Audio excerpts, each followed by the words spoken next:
Buongiorno, welcome back to our sessions. And I would like to start thanking all the subscribers, the new ones and the ones who have been following for a while. And particular mention to those from the US and New Zealand who are following the videos. By the way, let me remind you to like, subscribe, and share these videos with whoever may find them useful. One request that I've had from a follower from the US in particular is how to translate the word, the preposition to after the verb to go, andare. There is a video that I did some time ago. The title is how to translate prepositions a and preposition in, which covers some of the question that this particular follower asked. I will try and add it to the video added so you can find it. Anyway, the title, as I said, is how to translate prepositions a and in. And we will cover the same thing today as well. So how to translate the preposition to in English when we are saying I'm going to, followed by a destination. Unfortunately, it's not very straightforward and there are very few rules. However, if you think about it, also in English, it's not really straightforward and there aren't many rules, if any, in fact. For example, I think that in English you say, I go home. So there is no preposition, nothing between the verb and the destination. You say, I go to school. So that you only have the preposition. And you also say, I go to the theater, where you have the preposition to and the article before the destination. We do have something similar in Italian, with very, very few rules. So unfortunately, most of the destination, most of the cases, really, you just have to learn them as you go. So when you are learning or you see in whichever context a place accompanied by the preposition, you just have to learn it there and then. If you need to say, I'm going to the cinema, you learn how to say it then. If you are going to the house, you're going home, or you're going to a country, or to a city, any destination, you just learn it gradually. I'm afraid this is not going to be easy. What I have here is a page from one of my books, not mine. I haven't written this book. One of the books that I have that covers grammar. So this is a very useful table. If you can, maybe you can take a screenshot. Let me share it and we'll go through it together. Right.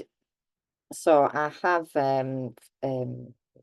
made it a little bit bigger, so we'll go through all the different options gradually and you don't get too confused.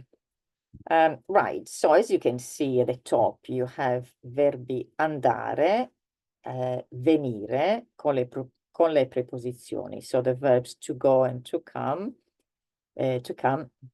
with the prepositions. I'd like to add to these verbs also the verbs to stay, stare, rimanere, which is to remain, very similar, restare, because they work exactly in the same way. the big difference, in fact, between, let me just stop sharing for a second. The big difference between English and Italian is that when in English, when you want to say that you are going to a place, so you're moving towards this place, this destination, you have a certain preposition, which is to. Instead, when you are staying in this place, this destination, you use in or at. In Italian, it's different. In Italian, the preposition that you need does not change according to the fact that you are moving towards the destination or you are staying. It depends on the destination. Which maybe makes it easier because once you learn which preposition you need in front of a certain destination, you can use it for the verbs to go and to come, and also for the verbs to stay, to remain. You just learn it once, basically, once in front of the place, the destination, and then you can use the different verbs that you need, as I said, to go or to stay. Let's keep it general in that sense. You may have noticed I've got some better light. Right. I'm not sure if it's a good idea, to be honest. Right, let's share again. Right, so here in this page, you also have the verb andare conjugated in the present tense on the left here. As you know, andare is an irregular verb. And as I said, you can have stare also. So andare and stare work exactly in the same way in this case, because we are talking about the destination in front, sorry, the preposition in front of destinations. So let's start with the very first box that we have in here, which is in fact a rule. Or a rule, or yeah, let's call it a rule. As I said, there are very, very few rules. So when do we use a, the preposition a on its own? The preposition a on its own is used in very, very few cases for a very low number of places that we have here. Casa, scuola, lezione, teatro, letto, so house or home, school, lesson, if you're going to a lesson, theater, bed.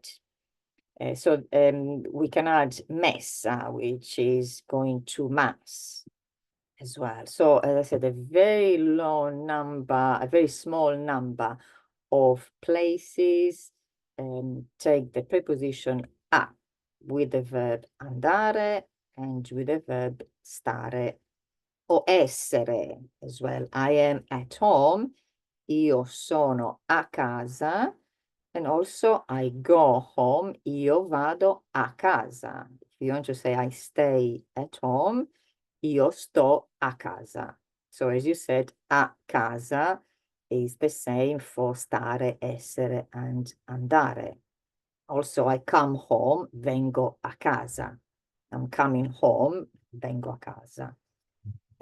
So as I said, a very small number of places or destinations take preposition a. Also, as a rule, when you have a city, so city, town, village, that's also when you use preposition a. So io vado a Roma, io sono a Roma, vengo a Roma, resto a Roma. So cities, villages, towns of any size, you use a. That is a rule. So you can take this box, this first box, as a rule.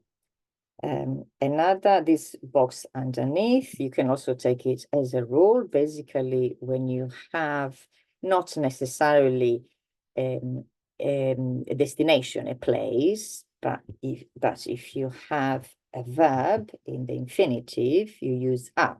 So if you want to say, I'm going to sleep, I'm going to dance, it's not fantastic English, I'm translating literally. I'm going to work, I'm going to eat. And you use preposition a followed by the infinitive. So these two boxes you can take as rules. Now let's go down a little bit. Here we have preposition in. First of all, let's see when we use in as a rule. So we use in as a rule when the destination is a county. For example, in England, in the UK, in West Sussex, in Devon, in Yorkshire, in whichever other county, there are a few. So counties, when you are talking about regions, for example, in Italy, in Toscana, in Piemonte, what do we have? In Umbria. So all the regions. So these are rules, counties, regions in a state or in country. We also use in for a country. So you can say io vado in Italia, in Gran Bretagna, in Grecia, in Spagna, in Nuova Zelanda. It's a little bit different from the States actually, because it's plural, because the name, the United States is plural, the name itself. So you say in plus the article, negli Stati Uniti, which is actually, there is a specific reason when we say that, but maybe we'll leave that for another reason, for another time. However, if you say vado in America as a whole, then you use preposition in. Maybe I shouldn't have mentioned the Stati Uniti. But as I said, maybe we'll cover that separately, so not today. So rules, again, when to use in front of counties, regions, countries, continents, which is in America, in Australia, in Africa, and also with big islands. Big islands, you do have some examples here in this box. In Sardinia, in Sicilia, in Corsica. So how big does an island need to be to have the preposition in? I'm not sure if there is a rule about that. Again, you just learn them as you see them. And this brings me actually to the previous box, which I actually forgot, but I've just been reminded. We use a as a rule with small islands, a Capri. So a for small islands and in for big islands. Again, when you learn whichever island you need, so you're staying in, then you learn if you need a or in. If you look in the map, you'll see the Capri is a very, very little island. Instead, Sardinia, Sicilia, Corsica, they are a lot bigger. So there is a big difference, really. I said, I don't know when you need to switch from a to in or the other, or vice versa. So these are the only rules that we can follow when we are translating preposition to with the verbs andare, to go, or to be, to stay. All the other ones, like I said about the English language, you just learn them as you go along, as you learn the actual name for the actual word for different destinations. we can maybe group certain types of destinations or places. For example, if we are talking about rooms of the house, we need in cucina, in bagno, in camera da letto, in soggiorno, in giardino. So you can remember that with rooms of the house, we use in. Also, if we are talking about, for example, like mountains, countryside, seaside, a city, town, we use in for montagna, so in montagna, in città, in campagna, however, not for the sea, for the seaside, or for the beach. For that, we'll see it a little bit later instead. So in this box here, this third box that we are looking at, apart from, as I said, the very few places where there is a role, you just have examples of places that take preposition in. So some examples: in città, which I've mentioned already, in centro, to the town center, in ufficio, in cucina, I've mentioned. As I said, you can think about the rooms of the house. In pizzeria, in campagna, in montagna, I've mentioned already. In chiesa, in albergo. And here, down here, you can see instead the rule. See, Inghilterra is a country, Toscana a region, Sardinia, Sicilia, Corsica, 3 big islands. What you have on the right, you're not necessarily going to, obviously these places, they're not places, they're means of transport, but we'll mention them as they're here. With means of transport, you can use in as well, which is the easiest preposition to use. It's like saying I go by train, by bus, by car.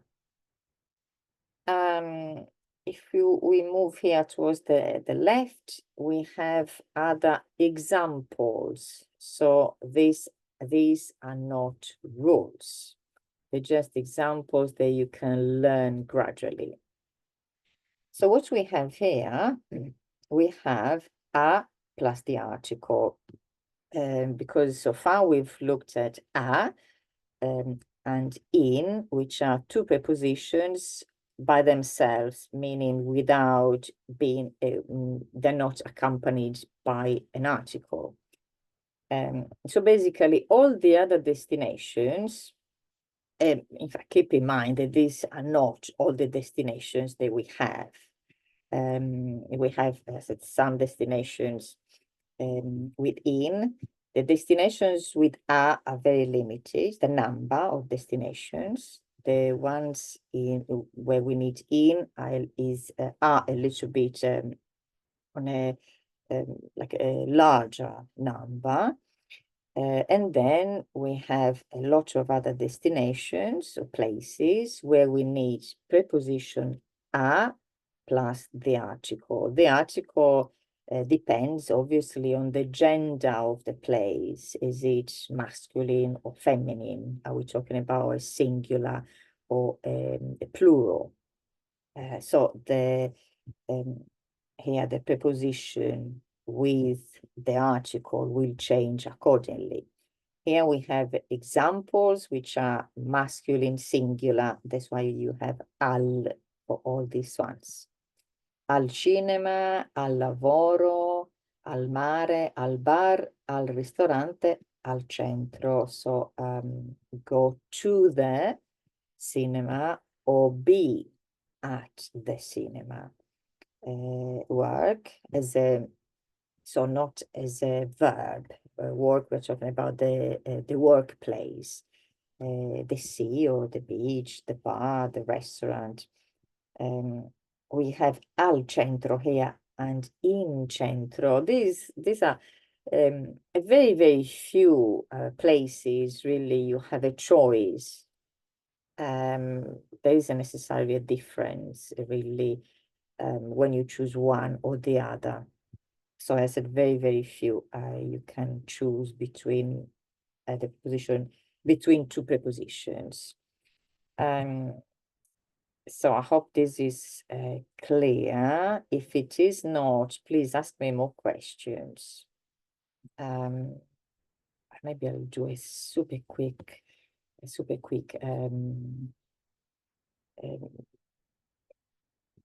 what is it? I can't remember the word.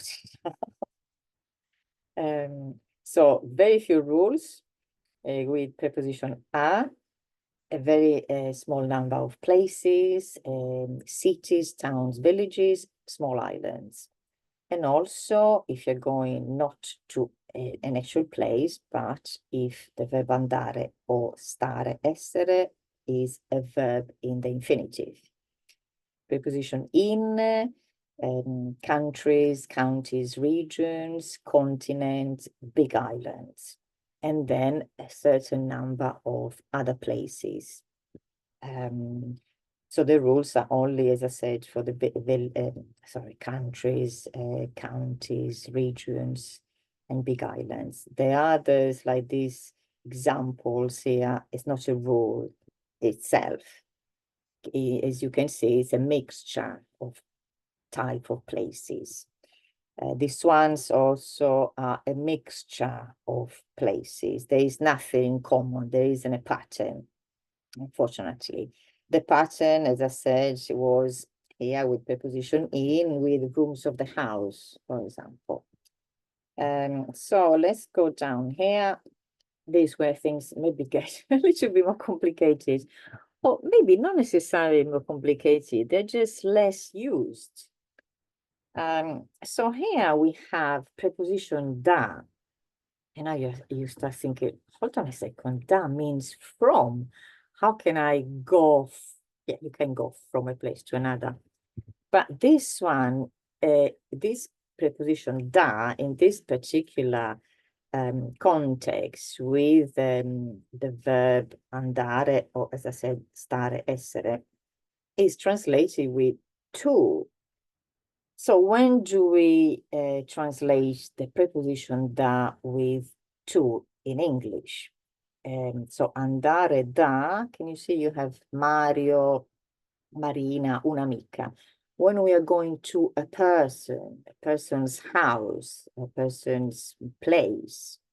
So if you say io vado da Mario, we are assuming that you're going to Mario's place. Vado da Marina, and you're going to Marina's house or wherever Marina is.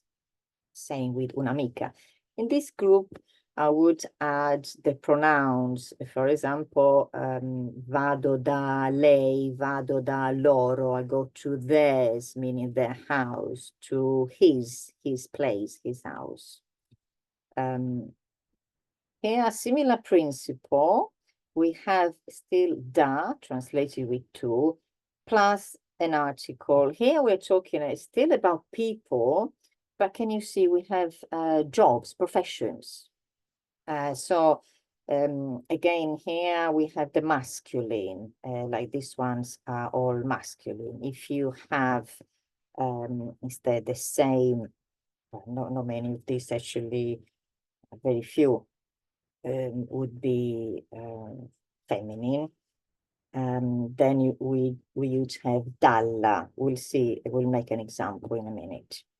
So andare dal benzinaio, andare dal meccanico means going to the benzinaio is the petrol station, the person who works at the petrol station. Dal meccanico, going to the mechanics, to the actual person instead of the place where the mechanic works. Barbiere is a barber, obviously. Parrucchiere, which is a hairdresser male. However, if you have a hairdresser female, which probably are more most, but here they put it for an example, obviously, to add to examples. If you have a female hairdresser, it would be vado dalla parrucchiera. Also, if the dentist was female, you'd be vado dalla dentista or dalla fruttivendola if it's a lady instead of a man. So here again, we use da with a preposition to translate preposition to. When we are going to a person's house, a person's place of workplace. Here on the right, they're just giving us other examples where we use a little bit following from here, from this one, with andare al, with masculine destinations. Here we have feminine destinations instead. As you know, in Italian, everything is either masculine or feminine, so you can't really escape from that. The reason why they're different are because it depends. Does the place, so the word itself, does it start with a vowel? Does it start with a consonant? So we are going into those rules. So vado alla mensa, which is the canteen, vado alla stazione, they both start with a consonant, or vado all'università, which starts with a vowel. So that is the only reason why we have difference here. Remember, it is exactly the same if you use the verb essere o stare. Sono alla mensa, sono alla stazione, sono all'università. This one is another example, masculine, which we're not going too much into the grammar details here, but it is allo, followed by two masculine examples. Let me see if we have anything else.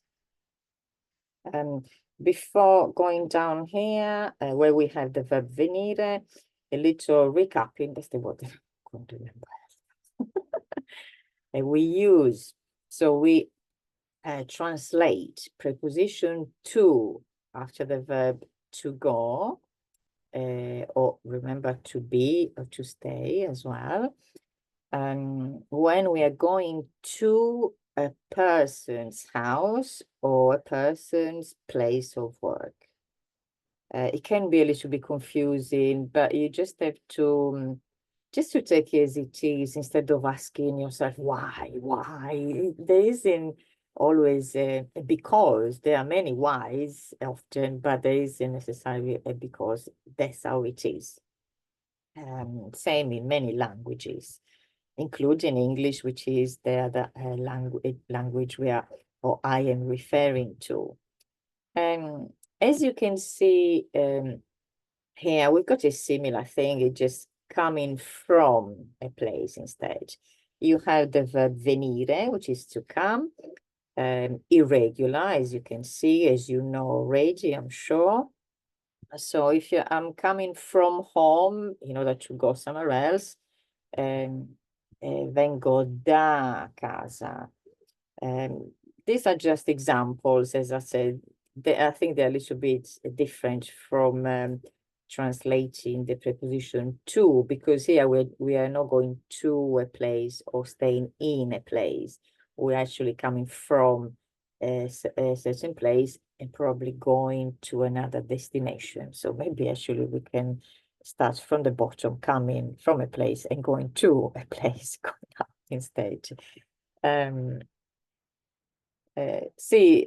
Yes, is as I said, this is just you're coming from. So this is when the preposition da does mean from, exactly.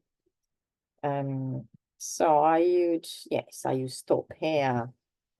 I hope this is clear, and I hope it helps a bit, or hopefully a lot. As I said, I will try and add a link at the bottom of the screen with the previous session that I did. As I said, the title is How to Translate Prepositions a and in English. It's nothing different. It's just there are less, in fact, there are less examples, and I think I was following a different table. I did follow a table there as well. So let me thank again those people who have liked the videos, those people who have subscribed. Please, when you listen, watch a video, do subscribe, do like it. A little bit of um, exchange. If you take something from somewhere, give something back. This is my own rule, to be honest. When I watch something on YouTube, I always like it because I've taken something from it, so I want to give something back. And obviously, if you have found it interesting and useful enough, to subscribe, and also do click on the bell so you get the notification when I upload a new video. Also do share my videos if you think that, or if you know that somebody may benefit from them. And I hope you're finding them useful. Keep leaving comments. Thank you very much for the comments that you leave and you've left so far. Thank you for asking questions or clarifications. And as I said before, if you do leave a comment, I will definitely dedicate a whole video on replying to your questions, as I did in particular for this one. And I think this video will benefit many of you. Do let me know again where you're listening from and why are you learning Italian. I think it's not. I think it's not necessarily a language. I think there is, let's call it useful, like English. Who doesn't study English? English is an international language. You do need to learn English because very often, not always, is the language that everybody has in common, in the sense people from different nationalities can count on English, of different levels of English, to communicate most of the times. For obvious reasons, is the language for computers, for medicine. So when there are big meetings or seminars or other things, obviously English is the language that is used. Italian is not, I think, an obvious language to study. So do you study because maybe your ancestors or parents or ancestors come from Italy? Do you study it for work because you go to Italy often, or you've got a partner who is Italian and suddenly you feel under pressure, you want to, maybe you just want to spy them and know what they're talking about on the phone with their family members and friends. Or simply because apparently that's what I've been told very often. Italian is a very nice language. It's a beautiful language. It's a musical language. For me, it's different because the way I hear Italian is different from the way you do. But obviously, I do agree that Italian is a very beautiful language. It's very poetic. And if I have to make a little comparison with English, English is a little bit more technical. It's also a very quick language. I think it's perfect, for example, for comedy. It just is very quick. It's good also for example, when you are training a dog, because you've got very short words. And I think you can make up new words very easily as well. What else? Actually, English is, sorry, I said it's very good for comedy. In Italian, you just have to make these gigantic, long sentences. And so I think it takes a little bit longer before finally, it's time to laugh at whatever the comedian has said. However, Italian, for me, maybe for many as well, is a very poetic, very romantic, and it's very evocative as well. And don't get me wrong, English has some very, very beautiful words, and it's a shame that often it's difficult to translate certain words from one language to another. So either way, to be honest, and not just from Italian into English. So before I keep talking, let me know why you're where you're listening from and why you're learning Italian. So on this note, we'll say goodbye for now, and I'll see you on the next session. Bye bye. Ciao.